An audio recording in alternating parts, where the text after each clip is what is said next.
नमस्कार। मैं कमलेश कबीर आपका एक बार फिर स्वागत करता हूं इस नए एपिसोड में। और आज हम इस एपिसोड में बात करेंगे राजनीति के दो दिग्गज नेताओं की, जो पेशे से जो है वो वकील भी है। हालांकि उनमें से एक जो है वो प्रोफेशनली जो है वो वकालत नहीं करते, लेकिन उनका पूरा जीवन जो है वो इसी पैसे में जो है वो कोर्ट के चक्कर काटना या कोर्ट में जाने से ही जो है वो जुड़े हुए रहे हैं। और दूसरे जो है वो देश के जाने माने वकील भी है और देश के जाने माने नेता भी है। और जैसे ही मैंने बोला, आपको शायद पता भी चल गया होगा कि मैं किन नेताओं की बात कर रहा हूँ। इस एपिसोड में मैं बात करूंगा भारतीय जनता पार्टी के दिग्गज नेता जो सुब्रमण्यम स्वामी है उनकी, और साथ में जो है वो कपिल सिब्बल की। कपिल सिब्बल जो है वो कांग्रेस के एक दिग्गज नेता रह चुके हैं और अभी जो है वो समाजवादी पार्टी से जो है वो सांसद है। और समाजवादी पार्टी से वो सांसद क्यों है, अगर हम इसकी क्रोनोलॉजी को समझें तो गांधी परिवार के बड़े चहेते और बड़े क्लोज जिसके नेताओं में अगर किसी का नाम आता है तो वो है कपिल सिब्बल, और इससे पहले वो कानून मंत्री भी रह चुके हैं। लेकिन कपिल सिब्बल जो है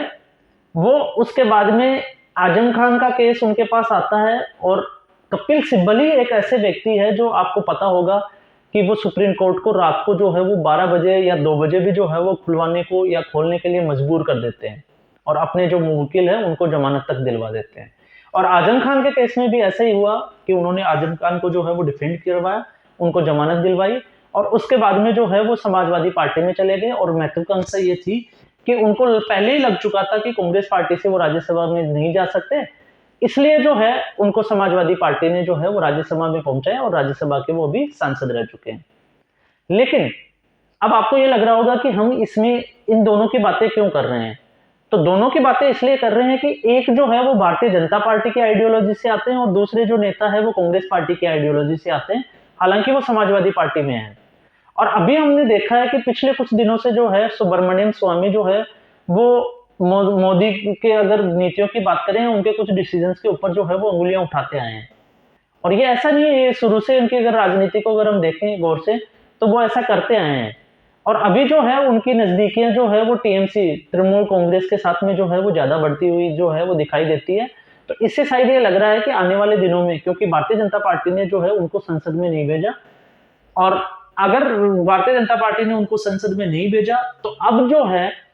वो हो सकता है तृणमूल कांग्रेस की तरफ से चले जाएं या फिर वो कुछ और सोच रहे हों। लेकिन ऐसा हम इसलिए बात कर रहे हैं क्योंकि अभी जो है वो कपिल सिब्बल और सुब्रमण्यम स्वामी दोनों की नजदीकियां बढ़ती जा रही है।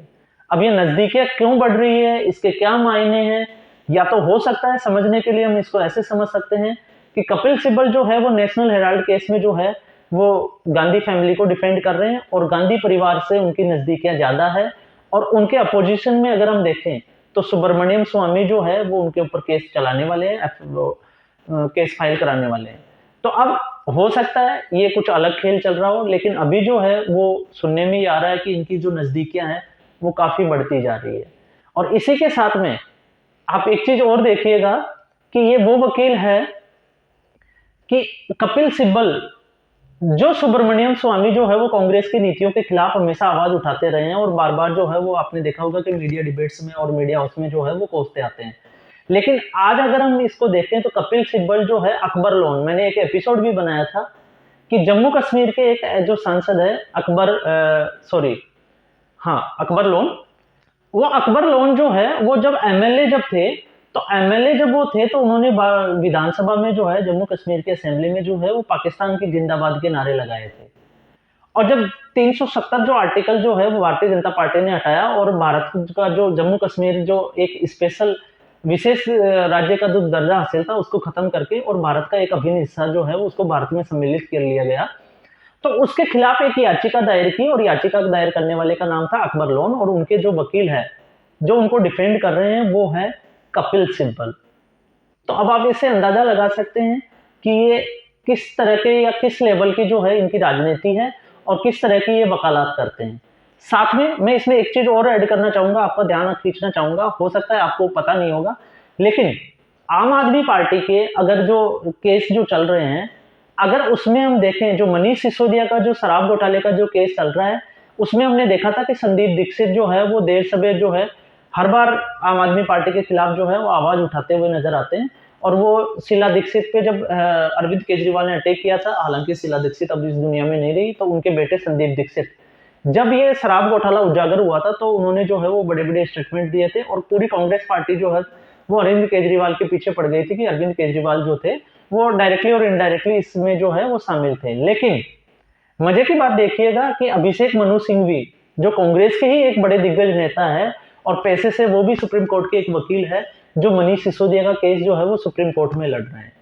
तो अब आप इनसे अंदाजा लगा सकते हैं कि ये गठबंधन क्यों बना है, जिस गठबंधन की हम बात करते हैं ये गठबंधन क्यों बना है और इस गठबंधन में जो है वो सारे एक दूसरे के जो है वो हेल्प क्यों करते हुए नजर आते हैं। अब आपको ये लग रहा होगा कि नहीं वो पैसे से वकील है इसलिए उनके पास गए होंगे, मोटा पैसा उन्होंने वसूल किया होगा, लेकिन ऐसा आप अगर आइडियोलॉजी की बात करें तो एक नेता जो है वो कांग्रेस की आइडियोलॉजी रखता है और दूसरा जो है जिसकी पार्टी का जन्म ही जो है वो कांग्रेस के भ्रष्टाचार का जो मुद्दा है उसको उठा के अन्ना हजारे के आंदोलन से हुआ, आज उसी पार्टी के एक मंत्री को जो ऑलरेडी जेल में है शराब घोटाले में और सुप्रीम कोर्ट उसको जमानत 4 बार जो है वो खारिज कर चुकी है, उसको डिफेंड करने वाले नेता का नाम है अभिषेक मनु सिंघवी और दूसरे जो है वो कपिल सिब्बल,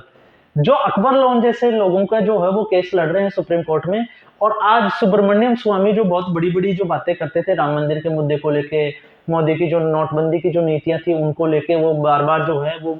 नरेंद्र मोदी को कोसते रहते थे, आज वो जो है इनको समझौता करने के लिए मजबूर हो गए हैं। अब ये मजबूरी किसकी है, कपिल सिब्बल की है या सुब्रमण्यम स्वामी की है, क्योंकि ये भी हमें बहुत जल्दी अब जो है ये चीजें सामने आने वाली है, क्योंकि लोकसभा चुनाव आने वाला है तो ज्यादा तो ये रुकने वाली नहीं है। और खबरें ये भी है कि गठबंधन में भी आपने देखा होगा कि जब कांग्रेस पार्टी की अभी जो मीटिंग हुई थी उसमें जो है वो कपिल सिब्बल समाजवादी पार्टी के तौर पे जो है एक नेता के लीडर के रूप में जो है वो वहां पे सम्मिलित हुए थे। उन्होंने सुप्रीम कोर्ट की एक हियरिंग छोड़ के भी जो है वो वहां चले गए थे और फिर उनके साथ में उनका फोटो सेशन हुआ था और उसमें सारे जो है वो लोगों ने देखा था, मीडिया उसमें वो खबरें चली थी।